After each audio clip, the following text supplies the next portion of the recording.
What's up, everybody, and thank you for listening to Mastering the Mindset.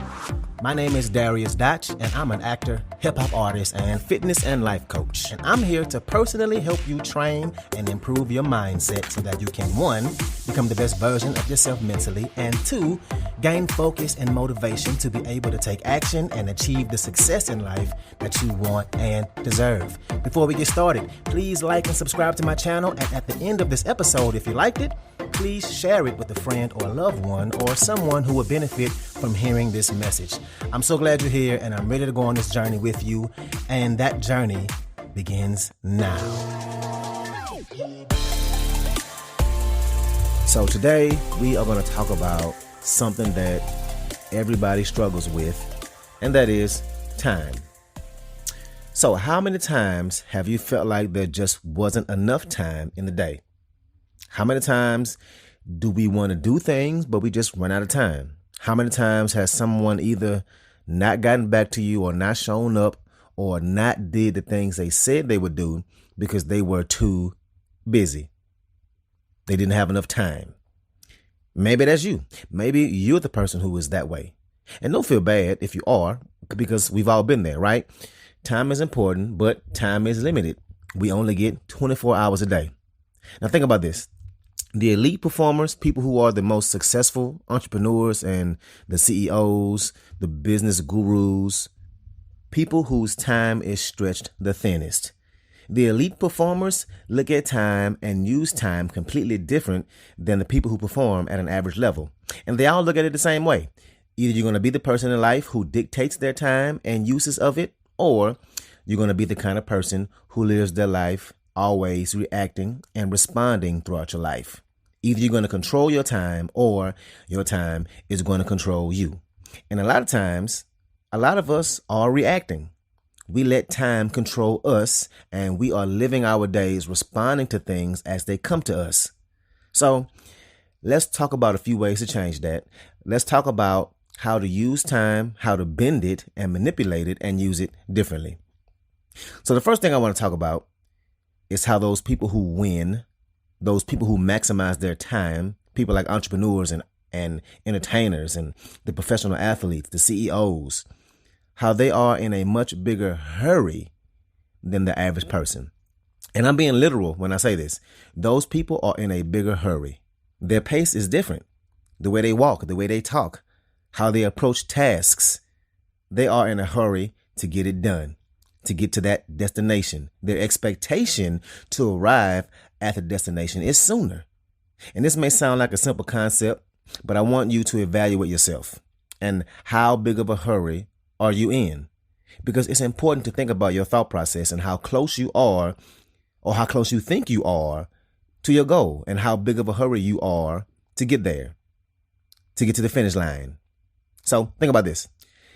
Let's say me and you are in a marathon and we running 20 miles or whatever. I have no idea how far marathons are clearly, but let's say 20 miles.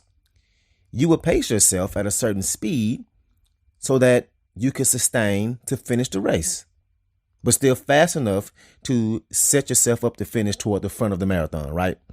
But for the most part, you would jog, right? You damn sure wouldn't try to sprint 20 miles. And because the finish line is so far away, because the goal is so far away, our pace and how fast we try to get there is based on how far away we think we are when we think we will arrive. But if we were to run a 100-yard dash, would the pace be faster? Will we sprint? Yeah, because the finish line is so much closer and you don't have to go as far. We will run at full speed from the second we took off. Our pace will be a whole lot faster. We know that we don't have far to go, right? And the thing about the elite people is not that they have a bigger and better vision than you. It's that they have a different vision, which is depth perception. What happens is you think you're further away from your destination and you pace yourself way slower and you jog all the time through your life. The people who master their time don't necessarily always have a bigger vision than you. They just understand that their destination is much closer than it appears, and they are in a hurry to get there. So they sprint through their day. So what does that mean? They get started earlier, and a lot of times they finish later. Throughout the day, they are in a bigger hurry to get to the places they need to be, to get the things done they need to get done, because the finish line and their depth perception is so much closer. So I really want you to evaluate yourself. Now, I know I definitely need to do this. I should change, and I need to change, and I will change. But think about your pace. The elite people can have the same schedule, read the same books, have the same amount of things to get done, but because they are in such a hurry to get things done, their time is shrinked, and they are sprinting to all those finish lines. Those elite performers win the day, win the month, win the life. So evaluate yourself. You should be in so much of a bigger hurry than everybody around you. People should almost be telling you to slow down because you're always moving towards that finish line. So that's the first thing. What's up, what's up, what's up? I want to take a quick moment to say thank you so much for listening to this episode, and to also let you know that this podcast is 100% donation driven, which means it's completely funded by you, the listener. So if you like the content I have to offer, I would love it if you can make a donation and you get to pick the amount. I left links in the description of the video as well as my homepage. You can choose which way benefits you the best to donate. And if you need more options, please feel free to email me at dariusdotch@gmail.com. That's dariusdotch@gmail.com. Again, thank you so much for being here, and let's get back to it. The second thing is, and this is another important one, it is how you begin your day. Like I said, either you're going to control your time or your time is going to control you. You're either going to dictate how your day is going to go, or you're going to react and respond. And the thing you carry around in your pocket, that thing that you look at every day, your cell phone, it can speed up time in your life or it can slow it down. Speed it up because of technology and whatever, but slow it down way easier. And one of the things I can definitely get better at, something I think we can all get better at when it comes to dictating your time, the first thing in the morning, is the first thing you do in the morning is look at your phone. Do you wake up and hit that alarm, and the next thing you know, you've been scrolling for 20 minutes? I know I'm guilty of that, and that is not dictating your time. You are letting the phone determine how you start your day. The thing that the elite people do is they make it a point every day to not touch their phone for the first 30 minutes to an hour when they wake up. They don't look at it, because by doing that, you're sending yourself a message. Your phone is in control, that your phone is dictating your time, that you are not the one who is determining how your day starts. Instead, what the elite people do is they use their time to focus, to work out, prepare, meditate, pray, stretch, think, go through a gratitude exercise, whatever that will serve them. Because if you start your day allowing your phone to dictate what you do immediately after you wake up, imagine how the rest of the day will go. So you have to get that in your body, that you don't need your phone and that you will not give power to your phone. And what I've read is that the people who first try it say it takes a while, around 30 days or so, to completely get it out of their system.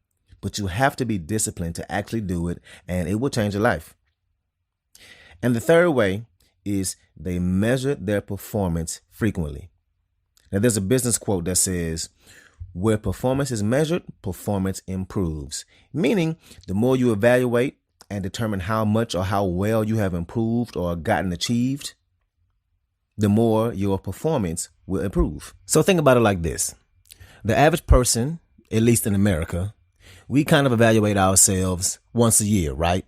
The New Year's resolution. We look at our last year, see what we accomplished, what we didn't accomplish, what we need to improve on, and how this next year will be different. Then the next tier of people or category of people, they evaluate their performance about once a month. And at the end of the month, they look at what all they got done, what works well for them and what doesn't work, and they do it that way. Then the really focused folks, the ones who really know how to see constant improvement, they do it once a week. And the most driven people, once a day. At the end of every day, they look at how the day went, and they do what most people do once a year, once a month, once a week, at the end of every day. Now imagine if you did that every hour. Imagine how much you could improve on yourself if at the end of every hour you evaluate yourself. Now this probably sounds crazy, like who in the hell is going to sit down and evaluate how the last hour went? And I don't mean it that way. I mean, every hour, just remind yourself and kind of have a mental clock that goes off and ask yourself, okay, did I get closer to my goal? Am I being efficient with my time right now? How much time did I spend procrastinating this last hour? How fast did I get this done, or did I get that done?